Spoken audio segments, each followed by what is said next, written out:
bonjour à tous, je suis là pour vous présenter le parcours du Vendée Globe, ce qui nous attend dans quelques jours maintenant et pour les 3 prochains mois. Alors, on part des Sables d'Olonne. Le Vendée Globe, c'est le Vendée Globe, le département de la Vendée. On va traverser le golfe de Gascogne, on va arriver au Cap Finistère. C'est un petit peu l'endroit où on va quitter la Terre. Ici, il y a l'anticyclone des Açores, d'accord. C'est une grosse bulle sans vent qui bouge beaucoup, un petit peu comme une tache d'huile pourrait bouger sur une table. C'est l'anticyclone qui se déplace et nous, on va essayer de glisser par en dessous, d'aller attraper les alizés qui sont dans l'hémisphère nord, un vent d'est, et de naviguer dans cet alizé. Alors peut-être au portant, peut-être au vent de travers, ça va dépendre.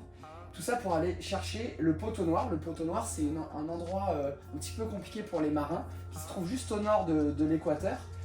Où en fait c'est une zone où il y a très peu de vent, des grains, le vent est très erratique, ça passe de 0 à 40 nœuds, donc c'est souvent un petit peu le bazar, on peut rester englué ici. Une fois qu'on sera sorti du poteau nord, on va passer l'équateur et on va attaquer les alizés de l'hémisphère sud. C'est un peu le même fonctionnement qu'avec l'anticyclone des Açores, sauf que là c'est avec l'anticyclone de Sainte-Hélène. Donc on va essayer de contourner l'anticyclone de Sainte-Hélène par l'ouest pour aller chercher les fameuses mers du sud. Donc les mers du sud, c'est les mers qu'il y a sous les 3 caps, Bonne-Espérance, Cap-Léwing et le Cap Horn. Elles sont caractérisées par les fortes houles. Le régime météo dans les mers du sud, c'est dépressionnaire, d'accord. On a des échanges de température qui font qu'on a des dépressions très violentes.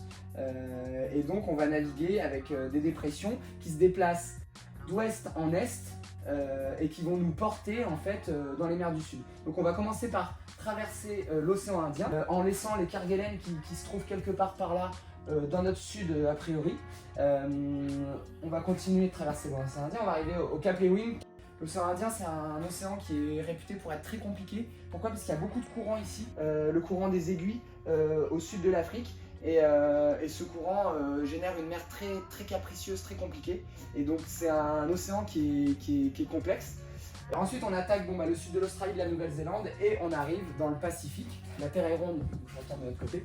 Le Pacifique, c'est l'océan le plus vaste de notre planète. Il est pacifique que par son nom. C'est pareil, il y a des grosses dépressions et surtout l'océan Pacifique, il va être très caractéristique parce que c'est l'océan qui va nous permettre d'aller le plus sud. Donc on va descendre à des latitudes jusqu'au 50e. Plus on descend au sud, plus les dépressions sont importantes et plus les vents sont forts, plus les vents sont froids et plus c'est engagé comme navigation. On va notamment passer par un point qui est le point Nemo, qui se trouve quelque part au milieu. C'est le point le plus isolé sur la planète et c'est sûr que quand on est au milieu du Pacifique, on est vraiment un endroit où il y a très peu d'êtres humains, très peu de pêcheurs, de bateaux de commerce. Donc vraiment là, si on a un souci dans ces endroits-là, c'est nos concurrents qui peuvent nous aider.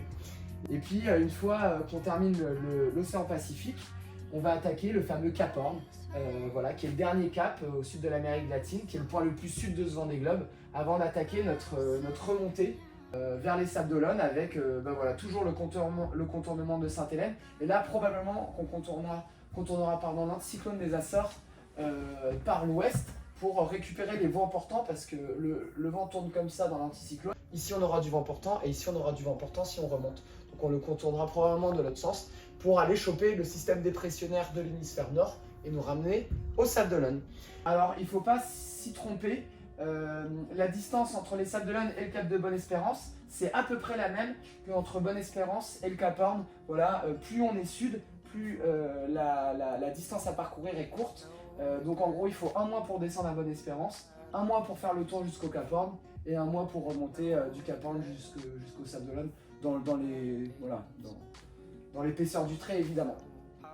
Voilà au menu des 3 prochains mois.